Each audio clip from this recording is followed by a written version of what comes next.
Pemazmur memakai perspektifnya Taurat untuk bisa menyingkapkan segala sesuatunya.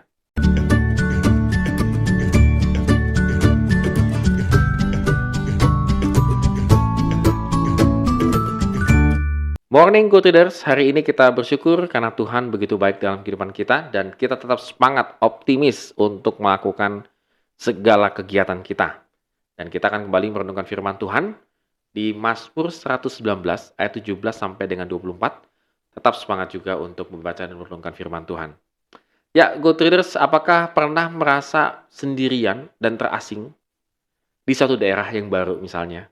Atau di daerah manapun itu ya, kita merasa tersendirian gitu. Saya juga kadang-kadang kalau merasa di daerah yang asing, saya biasanya sendirian gitu ya, dan tidak tahu celingak-celinguk gitu ya. Kenapa? Kalau kita berada di satu daerah yang asing, kita nggak berani bersikap aneh-aneh karena kita nggak tahu nih eh, adat istiadatnya, kebiasaannya daerah itu bagaimana. Jangan-jangan kita malah bisa salah-salah, malah bisa kena hukuman begitu ya. Itu kan kejadian sangat sering sekali ya, karena melanggar kebiasaan-kebiasaan di daerah tertentu karena tidak tahu. Nah, pemazmur sebenarnya juga sama. Pemazmur ini dia mengatakan merasa seperti orang asing di dunia, sehingga sangat membutuhkan hukum Tuhan.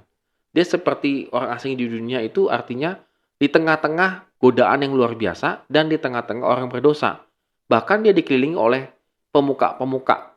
Itu bisa pemuka jabatan ataupun maksudnya orang yang berjabatan atau pemuka-pemuka agama, orang yang punya status sosialnya bagus dan agamawi begitu ya. Dan mereka itu bukannya untuk menjagai dia, tetapi dia merasa bahwa orang-orang yang hebat-hebat ini ingin menjebak dia. Jadi dia merasakan keasingan di tengah-tengah keramaian. Ini yang dialami oleh pemazmur. Bukan berarti secara literally ya, dia asing di mana bukan. Tetapi dia merasakan bahwa dia menjalani hidup ini penuh dengan jebakan, penuh dengan kehati-hatian. Kalau dia salah langkah, selesai. Tetapi kan masalahnya begini, Gutierrez. Capek nggak sih hidup yang seperti itu ya? Menjaga langkah, kehati-hatian. Kita nggak tahu ini teman atau lawan. Kita kalau mau berbuat baik nanti bagaimana, dan seterusnya begitu ya. Kita kan mungkin mengalami hal itu.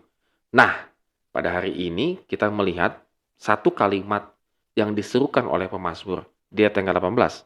Singkapkanlah mataku supaya aku memandang keajaiban-keajaiban dari Tauratmu. Jadi, pemazmur memakai perspektifnya Taurat untuk bisa menyingkapkan segala sesuatunya. Nah, ini menarik ya. Kadang-kadang kita minta disingkapkan melalui apa begitu ya, ataupun supaya jelas, tetapi pemazmur enggak. Dia mau melihat segala sesuatu melalui perspektifnya Taurat, artinya hukumnya Tuhan.